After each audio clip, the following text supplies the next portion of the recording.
The sharp clatter of the diamond ring hitting the oak floor shattered the silence of the night like a gunshot. I picked it up expecting a symbol of our love, but found a stranger's name and a date from 3 years ago engraved inside. In that frozen second, I realized the lavish wedding dress hanging nearby was not attire for a celebration, but a burial shroud for my own foolish innocence. My name is Elena. Standing in the center of our sprawling Manhattan penthouse, I felt the weight of 29 years of playing by the rules. The city lights below usually looked like diamonds scattered on velvet, but tonight they just looked cold and distant. Marcus was asleep in the master bedroom, the heavy and rhythmic breathing of a man who had enjoyed his bachelor party a little too much, filling the silence. I was awake, driven by a nervous energy I mistook for pre-wedding jitters, deciding to steam his tuxedo one last time to ensure perfection for the morning. I reached for the garment bag, but my grip slipped on the smooth plastic. The heavy black tuxedo jacket slid out and hit the floor, and then I heard it. A sharp and distinct clatter. It was the sound of metal striking the polished oak floorboards, a sound that did not belong to a piece of fabric. I knelt down, my hand brushing against the cold wood, and my fingers closed around a ring. It was not my ring. It was a vintage piece, a heavy platinum setting holding a diamond that was easily 3 carats, significantly larger and more ostentatious than the modest and modern band Marcus had placed on my finger. My heart began to hammer against my ribs like a frantic bird trapped in a cage. I held the ring up to the moonlight filtering in from the window.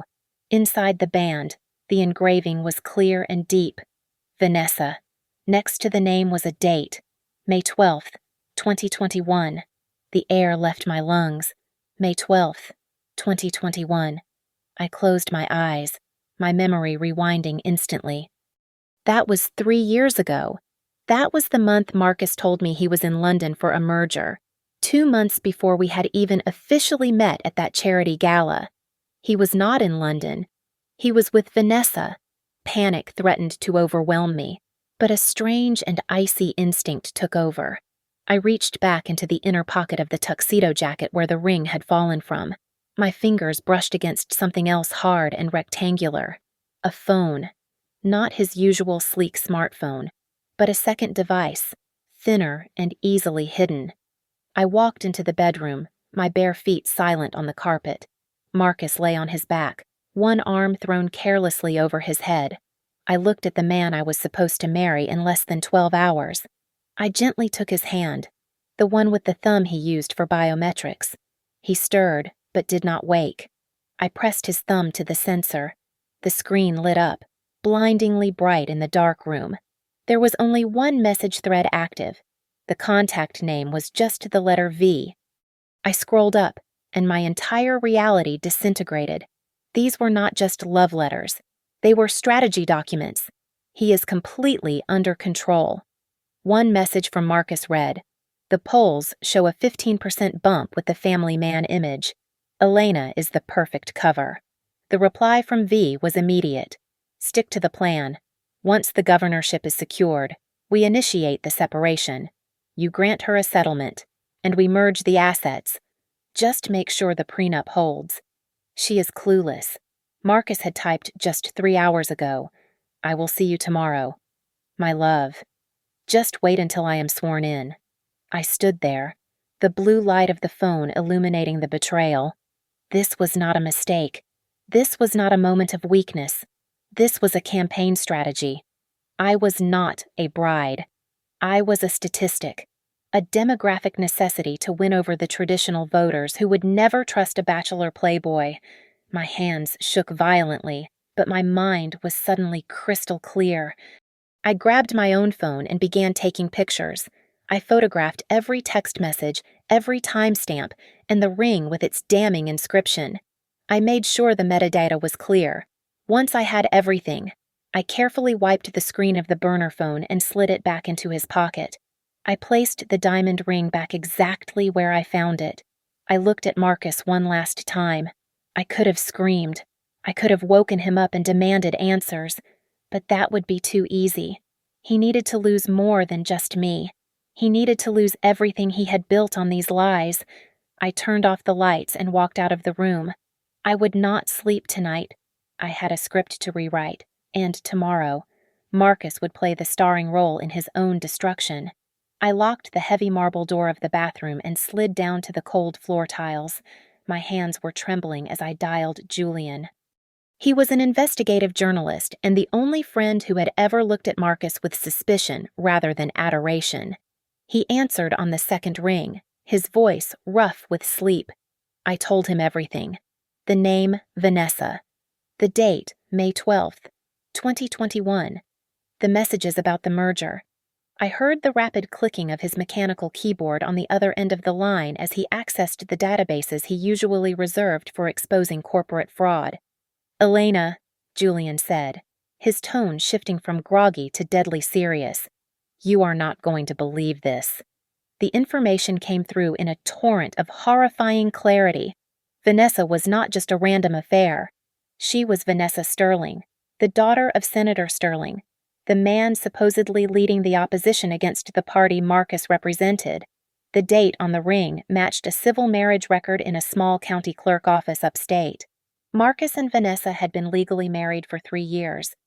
It was a secret political alliance, a way to merge two powerful dynasties without alerting the public or the donors until the time was right.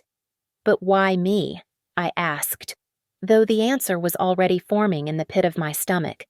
Because Vanessa is old money, Julian explained, connecting the dots with ruthless efficiency. She is too elite and too controversial. Marcus needs to run for governor. He needs a wife who pulls in the middle-class vote, an architect, someone self-made, someone with a clean background and 0 scandals. You are the perfect prop. Elena, you make him look grounded. I felt bile rise in my throat. I was not a partner. I was a demographic strategy. I looked back at the phone I had taken from Marcus. I navigated to a hidden email folder I had noticed earlier but ignored. There it was, a prenuptial agreement draft sent to his lawyer. I opened the attachment. It was brutal. There was a specific clause stating that in the event of a divorce within the first 5 years of marriage, the spouse would receive absolutely 0 financial compensation and would be bound by a strict non-disclosure agreement. 5 years. That was the timeline. 1 term as governor.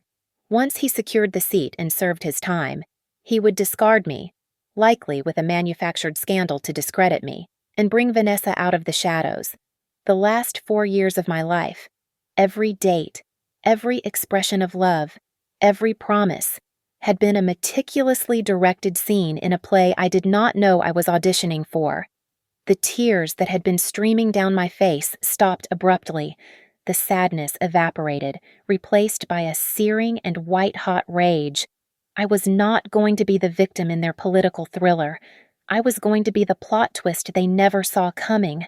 Julian, I said, my voice steady and low, I am sending you everything. The photos of the texts, the marriage record you found, the audio logs from his phone. Everything. What do you want me to do with it? He asked. We can go to the press now. Blow it up before the wedding. No, I replied. That is too quiet. He wants a spectacle. He wants a wedding that captures the attention of the entire state. Let us give him one. I transferred every byte of incriminating data to the encrypted server Julian used. I told him exactly what to prepare for the ceremony. Then I stood up and walked to the vanity mirror. My reflection looked pale, but my eyes were dark and focused. I wiped the last streak of mascara from my cheek. I practiced a smile. It was cold, sharp, and utterly convincing. I unlocked the bathroom door and stepped back into the bedroom where my fiancé slept, ready to play my role in his nightmare. The morning sun flooded the Manhattan penthouse with an aggressive brightness that felt entirely inappropriate for the funeral of my old life. The air was thick with the scent of $5,000 worth of white lilies that had been delivered at dawn. Marcus woke up and immediately switched on his campaign face. He pulled me into an embrace that would have looked perfect on a billboard. He whispered that he was the luckiest man alive and that our future was going to be magnificent. I buried my face in his chest to hide the disgust that curled my lip. I told him I was so happy that I was terrified. It was the best line I had ever delivered. He kissed my forehead and told me to relax because he had taken care of everything. He had no idea that I knew exactly what he had taken care of. His mother arrived precisely at 8 in the morning. Margaret swept into the room like a general inspecting the front lines. She did not hug me. She simply assessed my appearance and handed me a velvet box containing a sapphire necklace that was likely insured for more than the total earnings of my entire career. She told me it was a family heirloom and that I needed to make sure the center stone was facing the cameras when I walked down the aisle. She gripped my shoulder with a hand that felt like a claw and instructed me to be obedient. She said the press team had a strict timeline and that I should not improvise or speak out of turn. I needed to be the silent and supportive ornament they had paid for. I looked at her with wide and watery eyes. I let my hands tremble just enough for her to notice. I told her I was overwhelmed by her generosity and that I would do exactly as I was told. I even squeezed out a few tears. Margaret looked at Marcus and nodded with satisfaction. She thought she was looking at a terrified girl from the middle class who was bowing down to their power. She did not know she was looking at the architect of their ruin. The apartment became a hive of activity. Makeup artists, photographers, and campaign aides swarmed the space. Marcus was distracted near the foyer, shaking hands with a group of early donors. This was my window. A courier arrived at the service entrance with a small package addressed to me. It was from Julian. I opened it quickly and palmed the sleek silver USB drive inside. I walked over to the table where the wedding planner had laid out the items for the ceremony. The USB drive containing the sentimental video montage Marcus had prepared was sitting there, labeled with our initials. I made the switch in less than 2 seconds. I slipped the original drive into my pocket and placed Julian's lethal compilation in its spot. There was one final piece of the trap to set. I went into the bathroom and locked the door. I pulled out my phone and typed a message into an untraceable texting app. I entered the number I had memorized from Marcus's secret phone the night before. I typed a single sentence. He plans to announce the divorce from you publicly today, so come and see for yourself. It was a lie, but it was a lie designed to trigger a woman who had been kept in the shadows for 3 years. Vanessa would not be able to resist. She would come to claim her territory, and her arrival would turn a scandal into a catastrophe. I walked back out into the living room. Marcus was standing in front of the full-length mirror, adjusting his silk tie. He looked confident and handsome, the very image of a future governor. He caught my eye in the reflection and winked. I smiled back at him. I mentally started a countdown. I walked out of the penthouse and stepped into the waiting limousine. I did not look back at the building. I knew I would never step foot in that apartment again. The engine purred, and we began the drive to the Hamptons. The stage was set. The wedding was held at a sprawling Gothic estate on the edge of the Hamptons that looked less like a venue for romance and more like a fortress for the old guard. The salty Atlantic breeze was drowned out by the relentless hum of drones hovering overhead like a swarm of mechanical vultures. There were easily 200 photographers pinned behind velvet ropes near the entrance, their flashbulbs erupting in a blinding staccato rhythm as soon as I stepped out of the car. It was not a ceremony. It was a press conference disguised in white silk and tulle. I walked the red carpet with the practiced grace of a woman marching to the gallows, though to the world, I looked like a princess approaching her throne. I smiled and waved. My face was a mask of radiant joy, but my eyes were cold scanners, dissecting the crowd. These were not guests. They were investors. I saw heads of major corporations, powerful lobbyists, and media tycoons, all calculating the return on investment for their attendance. Then I saw him, Senator Sterling, Vanessa's father. He was sitting in the front row, the place of honor usually reserved for family. He was leaning forward, laughing at something Marcus had just said, publicly. They were bitter political rivals from opposing parties. Privately, they were father-in-law and son-in-law, sharing a joke about the electorate they were both manipulating. The sight of their camaraderie made my stomach turn. The sheer scale of their hypocrisy was nauseating, but instead of making me weak, it poured concrete into my resolve. If they could lie to millions of people without blinking, I could certainly lie to them for 10 more minutes. Marcus stood at the altar, framed by an arch of imported orchids. He looked devastatingly handsome, playing the role of the smitten groom to perfection. But as I drew closer, I saw the truth in his eyes. He was not looking at his future wife. He was looking at a winning lottery ticket. He was looking at me like I was a piece of prime real estate he had just acquired for a bargain price. He reached out and took my hand, his grip firm and possessive. A tiny crackle of static in my right ear was the only sound that cut through the classical music. I had hidden a microscopic earpiece beneath the heavy layers of my veil. Julian's voice came through, tinny but sharp. "Everything is ready," he said. "Vanessa is on her way. She is furious." A shiver of anticipation ran down my spine. The trap was primed. I stood opposite Marcus and listened to the priest begin the liturgy.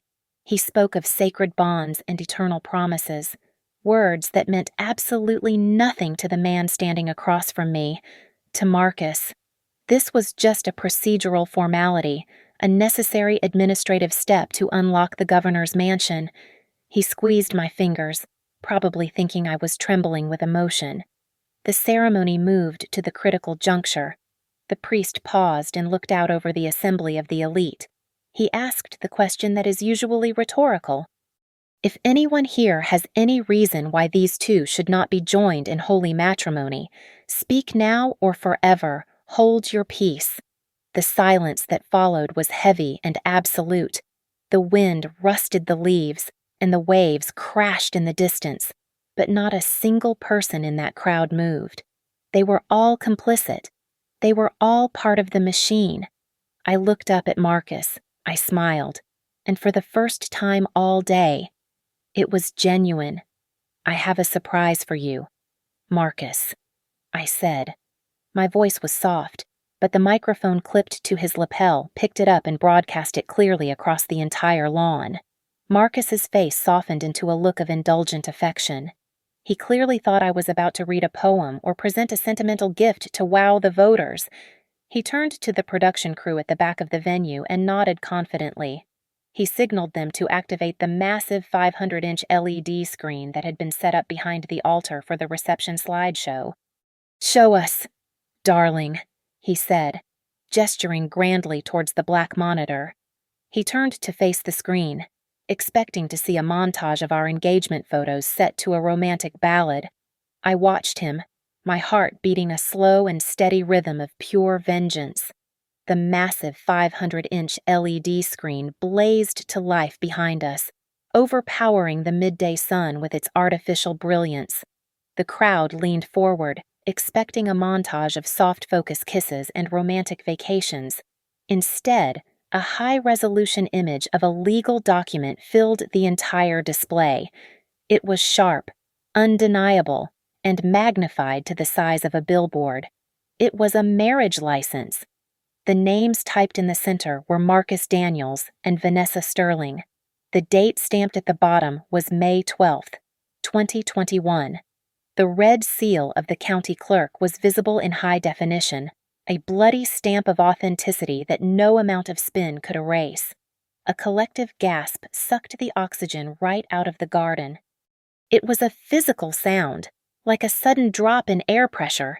In the front row, Senator Sterling turned the color of wet ash.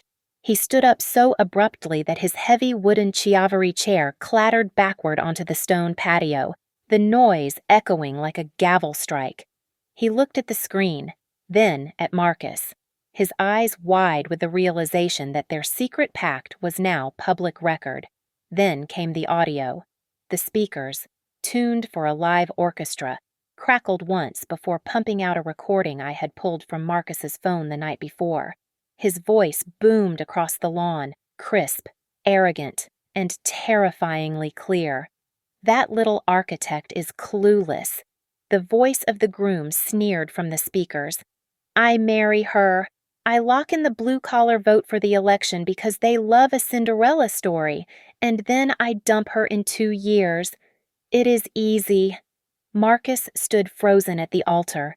The blood drained from his face so rapidly that he looked like a wax figure melting in the heat. He stared at the speakers as if they were demons. Then he snapped, "Cut the feed!" He screamed, his voice cracking, losing all its polished political charm. "Turn it off now." He waved frantically at the sound booth at the back of the venue, signaling for them to kill the power. But the technicians were frantically typing on their consoles, helpless. Julian had done his job perfectly. He had hacked the system and locked the loop with an encryption key that they would not be able to break in time. The image on the screen shifted again. The document vanished, replaced by video footage. It was grainy, taken from a hidden angle in his home office, but the faces were unmistakable. It was Marcus and Vanessa.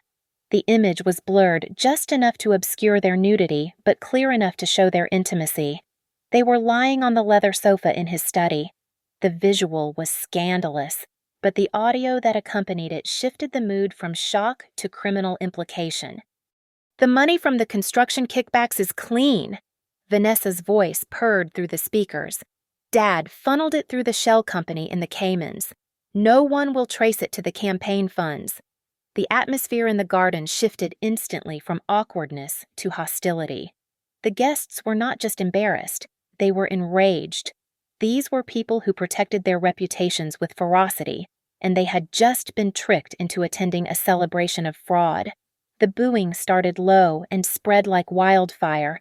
The reporters, realizing they were witnessing the political death of a rising star, broke all protocol. They pushed past the security lines, their cameras raised high, live streaming the collapse of the Daniels dynasty to millions of viewers instantly. I heard a soft thud to my left. Margaret, who had been standing so proudly just moments ago, had collapsed in a dead faint on the grass, her designer clutch spilling onto the ground.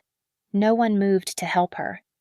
The major donors and political allies were already power-walking toward the exits, heads down, phones to their ears, desperate to distance themselves before the authorities arrived.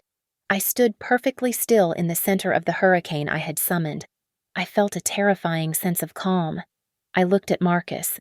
He was trembling, his eyes darting around the crowd, looking for an escape that did not exist. He looked back at me, his expression morphing from panic to pure hatred. I reached into the hidden pocket of my wedding dress. My fingers closed around the cold metal of the vintage platinum ring I had found on the floor the night before. I pulled it out. The large diamond caught the sunlight, flashing one last time with a cold and hard brilliance. I took a step toward him. The microphones caught the sound of my heels on the marble platform. The crowd quieted down slightly, hungry for the final blow. I tossed the ring. It arced through the air and hit the marble floor at his feet with a sharp and dissonant chime. It spun for a second before settling near his polished shoes. "Here is your wife's ring," I said, my voice steady and amplified, echoing off the stone walls of the estate. "Give it back to the rightful owner." Marcus lunged for the microphone, his face twisted in a mask of desperate denial. He was ready to spin another lie, to claim the video was a deep fake or a malicious attack by his opponents. But before his fingers could wrap around the stand, the heavy oak doors of the manor house blasted open with a violence that shook the nearest flower arrangements. It was Vanessa. She stood at the top of the stone stairs looking like a vengeful deity. She was not wearing the subtle attire of a guest. She was wearing a dress of blood-red silk that screamed for attention, a deliberate and aggressive contrast to my white gown. Her eyes were wild, fueled by the message I had sent her only an hour before. She had no idea that her secret marriage had just been broadcast to the world. All she knew was that her husband was standing at an altar with another woman, and she believed he was about to discard her for real. She descended the stairs, her heels clicking like gunfire against the stone. The crowd parted for her, too stunned to intervene. She marched straight up the aisle, ignoring the hundreds of cameras turning to track her approach. Marcus froze. He looked like a deer caught in the headlights of a speeding truck. Vanessa stormed onto the raised platform. She did not hesitate. She swung her hand and slapped Marcus across the face with a force that echoed through the silent garden. It was a sound of pure and unadulterated rage. "You bastard!" she screamed, her voice shrill and hysterical. "Is this what you promised me? Is this the plan?" The gathered elite gasped. Marcus stumbled back, clutching his cheek.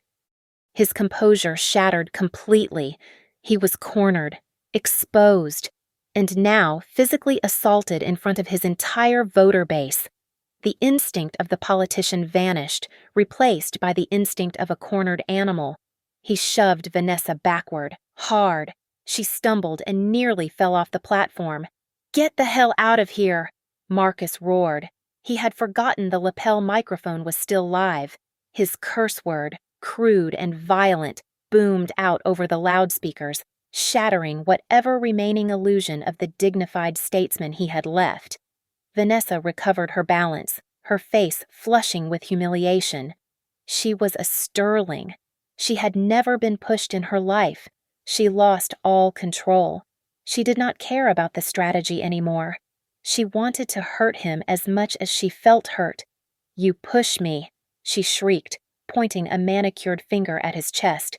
"After I laundered your money, after my father bought your entire campaign," the crowd erupted. This was not just a scandal. This was a confession. Senator Sterling scrambled up from the front row, his face a mask of absolute terror. He vaulted onto the stage, grabbing his daughter's arm, trying to cover her mouth, trying to drag her away before she could say another word. But Vanessa was hysterical. She wrenched her arm free. "Do not touch me. Dad," she yelled. "He is using us. He is using the shell companies. I have the ledgers. I have everything." It was over. Every dark secret, every illegal transaction, every dirty dollar that had fueled Marcus's rise to power was being shouted into a live microphone for the entire world to hear. I took 2 steps back, moving out of the frame. I was no longer the bride. I was the audience. I watched the 3 of them, the husband, the wife, and the father, tearing each other apart in a cannibalistic frenzy of blame. It was a masterclass in self-destruction. I folded my hands in front of me and watched the chaotic beauty of the truth finally burning down their house of lies. Then came the sound that signaled the final act. Sirens. Not 1 or 2, but a chorus of wailing alarms growing louder by the second. Blue and red lights began to flash against the high stone walls of the estate. Julian had timed it perfectly. The agents from the FBI and the Economic Crimes Division, who had received a comprehensive digital dossier 30 minutes ago, were swarming through the main gates. They were not here for the wedding cake. They were here for the groom. The arrival of the authorities snapped the last thread of Marcus's sanity. He looked at the FBI agents swarming the perimeter and then whipped his head back toward me. His eyes were bulging, veins throbbing against the stiff collar of his shirt. He realized there was no spinning this, no charming his way out of an indictment. The fear in his expression instantly curdled into violence. "You set me up," he screamed, his voice cracking under the strain. "You are a vicious and evil woman." He lunged at me. He moved with the desperate speed of a man who had lost everything, his hands reaching for my throat. But I had anticipated this. I had anticipated everything. Before he could get within 3 feet of me, 2 large men in dark suits stepped out from the shadows of the floral arrangement. These were not his campaign security. They were my private protection, hired 3 hours ago. They intercepted him effortlessly, grabbing his arms and twisting them behind his back. Marcus struggled, kicking and spitting, but he was pinned. I stepped forward. I did not flinch. I lifted the microphone to my lips, ensuring that my voice would dominate the chaos one last time. "I did not set you up." "Marcus," I said, my voice echoing with a terrifying calmness across the garden. Your own greed and your absolute contempt for women dug this grave for you. I just turned on the lights. I pointed the remote control at the massive screen behind us. The video of the affair vanished, replaced by a series of high-definition bank statements. I had highlighted specific rows in bright yellow. Look closely, everyone. I commanded. The screen displayed transfers from the Hope for Tomorrow charity fund, a non-profit Marcus had founded to help underprivileged children. The transfers were not going to schools or hospitals. They were wire transfers to jewelry stores and luxury travel agencies. You did not just lie to me about love. I continued, staring down at him as he struggled in the grip of my guards. You stole $50,000 from a children's charity to buy a diamond bracelet for your secret wife. You betrayed every single person who believed in you. You looked into the cameras and asked for votes while you were robbing the most vulnerable people in our state to fund your double life. Marcus was hyperventilating. He looked at the crowd, seeing the disgust on the faces of his biggest donors. He started screaming, his voice shrill and desperate. "It is fake!" he yelled, tears streaming down his face. "It is AI. It is a deep fake. She generated all of it. None of this is real." He sounded pathetic. He was trying to use the buzzwords of modern technology to cover up old-fashioned corruption, but his denial was useless. Vanessa was standing 5 feet away from him, her chest heaving, her mascara running down her face. She was not a deep fake. She was a living, breathing, and furious witness. She was shouting over him, listing the dates and the amounts, confirming every single accusation I had made.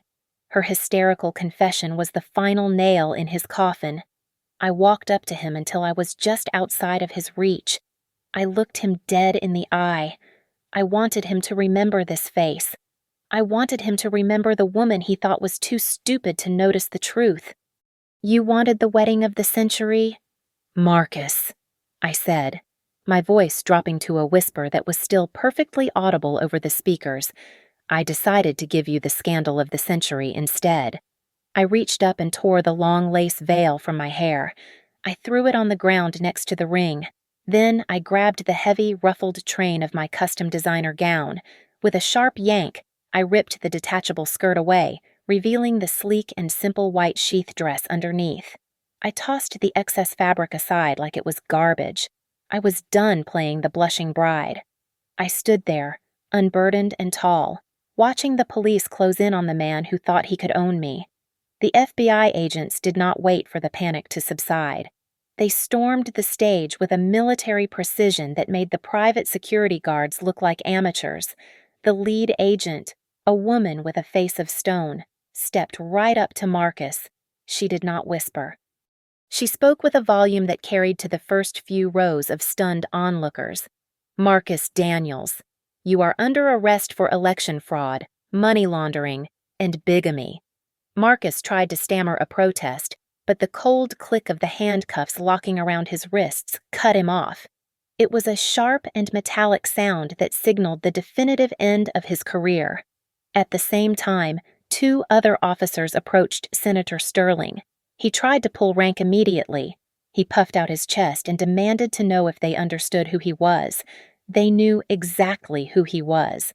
They politely but firmly informed him that he was being detained for questioning regarding the illicit campaign financing his daughter had just confessed to on a live microphone. Vanessa stopped screaming. She looked at her husband in cuffs. She looked at her father being led away by the elbow. The adrenaline that had fueled her rage suddenly evaporated, leaving only a cold and crushing horror. She realized in that second that she had not just exposed an affair, she had incinerated her entire family legacy. She sank to the marble floor, her red dress pooling around her like fresh blood, and began to sob. It was a guttural and ugly sound, the cry of a spoiled child realizing she had broken her life into pieces that could never be glued back together. The police marched Marcus down the central aisle. It was a grotesque parody of the wedding procession we were supposed to have. His hair was disheveled, hanging over his sweaty forehead in greasy strands. His tuxedo was rumpled. He kept his head down, trying to hide from the hundreds of camera lenses that were zooming in on his disgrace. This was the image that would define him forever. Not the governor cutting a ribbon, but a criminal being dragged away in shame. The reaction of the guests was a fascinating study in human cowardice. The same people who had been toasting Marcus 10 minutes ago were now recoiling from him as if he were contagious. I heard a prominent banker tell a reporter that he had always had his doubts about Marcus's integrity. I heard a socialite claim she only came because she felt sorry for me. They were already rewriting their own histories, desperate to distance themselves from the blast radius of the scandal to save their own reputations. Margaret regained consciousness just as they were loading Marcus into the back of a squad car near the main gates. She let out a wail that pierced the afternoon air. She scrambled to her feet, her expensive heels slipping on the grass, and ran toward the driveway. She banged on the window of the police car, screaming her son's name, begging them to stop. No one moved to comfort her. The crowd looked at her with a mixture of pity and disdain. She was no longer the matriarch of a powerful political dynasty. She was just the mother of a felon. I stood on the stone steps of the estate and watched the convoy of police vehicles speed away, their sirens fading into the distance. I took a deep breath. The air tasted salty and clean. For the first time in 4 years, I felt light. The heavy and suffocating blanket of Marcus's ambition was gone. Julian walked up the steps to meet me. He was holding a worn black leather jacket in his hands. It was old and smelled like tobacco and coffee, a stark contrast to the silk and diamonds I had been drowning in all day. He draped it over my shoulders, covering the exposed bodice of my ruined wedding dress. "It is done," he said, his voice low and satisfied. "The story is already trending worldwide. It is on the front page of every major news site." I pulled the jacket tighter around me, grateful for the warmth and the weight of reality it provided. I looked at the chaotic scene one last time. I saw the crying mistress, the fleeing guests, and the fainting mother. It was a disaster, and it was a masterpiece. "Thank you, Julian," I said, finally letting a genuine smile touch my lips. "Now please get me out of this circus." Julian navigated the service roads behind the estate with the ease of a man who had spent his life chasing shadows. The reporters were swarming the front gates like a pack of starving hyenas, desperate for one last shot of the weeping mistress or the arrested groom. We slipped away unseen, the tires of his sedan crunching softly on the gravel before hitting the smooth pavement of the coastal highway. I rolled the window down all the way. The salt air hit my face, stinging my eyes but feeling incredibly cleansing. It felt like the wind was scrubbing away the heavy layers of foundation and powder that had been plastered onto my skin to make me look like the perfect political wife. I looked down at my left hand. The engagement ring sat there, a flashy diamond that Marcus had likely purchased with stolen funds to buy my loyalty. It did not look beautiful anymore. It looked like a shackle. I asked Julian to slow down as we drove along the cliffs. I pulled the ring off my finger. It left a pale band on my skin, the only physical mark of a 4-year relationship. I tossed it out the window without a second thought. I watched it arc over the guardrail and disappear into the churning white foam of the Atlantic Ocean below. It sank instantly, just like the false promises it represented. My phone vibrated in the pocket of Julian's leather jacket. I pulled it out and checked the notification. It was a confirmation from my bank. The transfer I had initiated 10 minutes before the ceremony began had cleared. I had successfully liquidated and withdrawn every cent of the capital I had contributed to our joint investment portfolio. I had pulled out over $200,000 of my own hard-earned money just seconds before the federal freeze order hit Marcus's accounts. He was going to prison, and thanks to my timing, he was going to go there penniless. He would have no funds for a high-powered legal defense team. He would face the courts and the public scorn with absolutely nothing. A strange sensation washed over me. I waited for the guilt to kick in, for that conditioned response of a woman who feels bad for hurting someone she once loved, but it never came. I felt absolutely nothing for him but a distant and cold pity.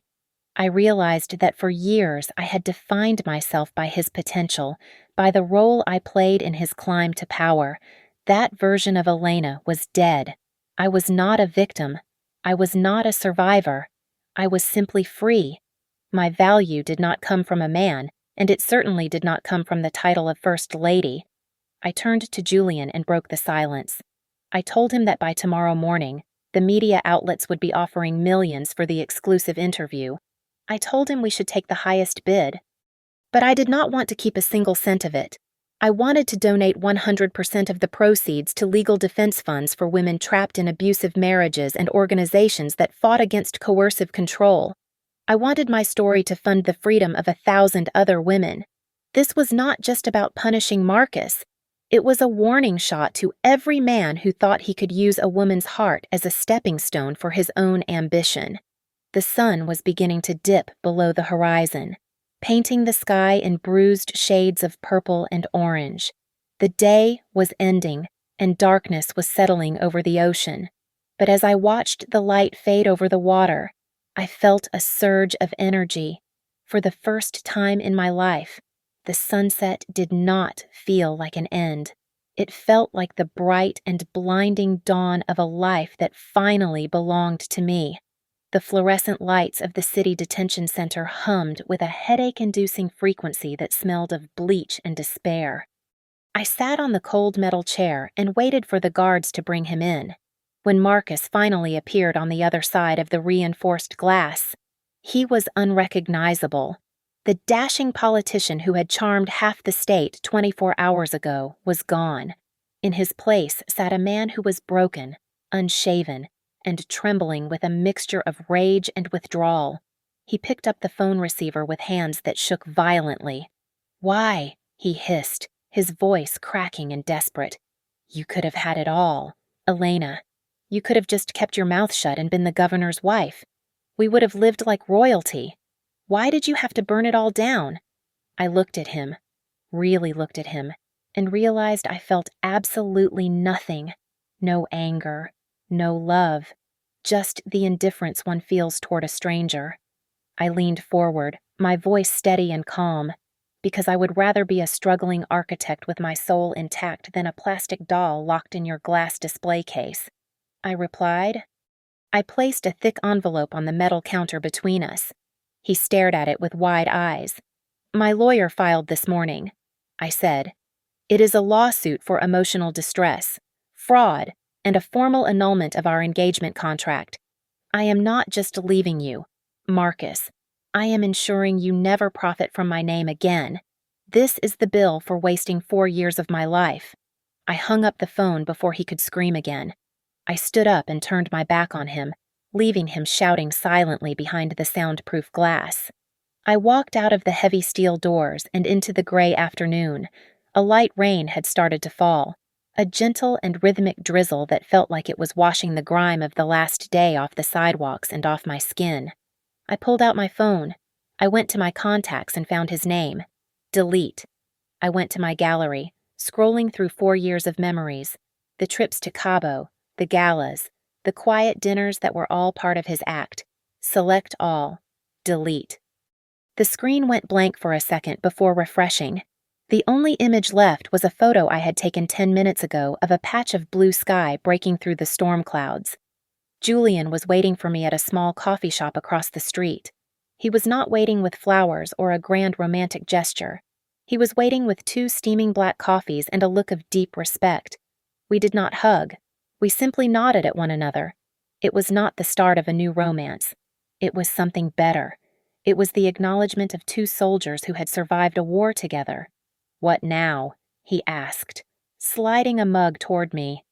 "Now," I said, taking a sip of the hot coffee, letting the warmth spread through my chest. "I go back to work. I am going to build buildings that stand on solid concrete, not castles built on sand." I looked down at my feet. I had traded the blistering high heels and the suffocating designer gown for a pair of worn canvas sneakers and jeans. I felt the pavement under my soles, solid and real. I pushed the door open and stepped out into the bustling city street. The rain had stopped, and the sun was breaking through. I did not look back at the jail. I did not look back at the past. I just started walking, one step at a time, into a future that finally belonged entirely to me. Thank you so much for listening to my story.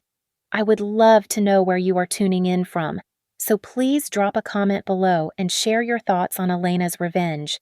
If you enjoyed this video, please make sure to subscribe to the channel Lily Revenge Stories, hit the like button, and press the hype button to help this story reach even more people.